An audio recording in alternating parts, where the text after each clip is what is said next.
సంవత్సరాల తరబడి ఎన్ని మందులు వాడినా మీ మోకాల నొప్పులు తగ్గట్లేదా? ప్రాణ పెయిన్ క్లినిక్ లో అత్యాధునిక చికిత్స. అంతరిక్షంలోకి వెళ్లిన వ్యోమగామి సునీత విలియమ్స్ తిరిగి ఎప్పుడొస్తారు? ఆమె క్షేమంగానే ఉన్నారా అని ప్రపంచం మొత్తం ఆసక్తిగా చూస్తున్న వేళ నాసా సంచలన ప్రకటన చేసింది. ఆమె ల్యాండింగ్ ఇప్పట్లో లేదని చెప్పింది. 2025 ఫిబ్రవరిలో సునీత విలియమ్స్ తిరిగి వస్తారని నాసా అధికారికంగా ప్రకటించింది. భారత సంతతికి చెందిన అమెరికన్ సునీత విలియమ్స్ 10 రోజుల మిషన్లో భాగంగా బుచ్ విల్మోర్తో కలిసి రోదసీ యాత్ర చేపట్టారు. జూన్ 5వ తేదీన భూకక్షకు 400 కిలోమీటర్ల ఎత్తున ఉన్న అంతర్జాతీయ అంతరిక్ష కేంద్రానికి బోయింగ్ స్టార్ లైనర్ వ్యోమనౌక వారిని విజయవంతంగా తీసుకెళ్లింది. వాళ్లు జూన్ 14వ తేదీన భూమికి తిరుగు ప్రయాణం కావాల్సిండగా కానీ వాళ్లు తిరిగి రాలేకపోయారు. వారిని అంతరిక్షంలోకి తీసుకెళ్లిన స్టార్ లైనర్ వ్యోమనౌక సాంకేతిక సమస్యలు ఏర్పడ్డాయి. హీలియం లీకేజీతో ఇబ్బందులు తలెత్తాయి. 28 థ్రస్టర్ల గాను 5 పనిచేయటం మానేశాయి. దీంతో సునీత బృందం భూమికి వచ్చేందుకు కుదరటం లేదు.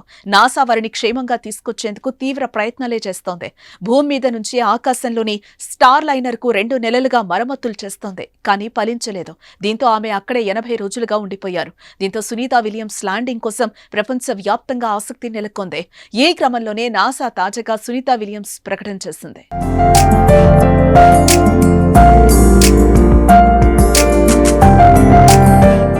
ఈ ఇద్దరు వ్యోమగాములు 2025 ఫిబ్రవరిలో ఎలాన్ మస్క్ స్పేస్ ఎక్స్ కి చెందిన డ్రాగన్ క్యాప్సూల్ ద్వారా భూమికి తిరిగి వస్తారని నాసా వెల్లడించింది.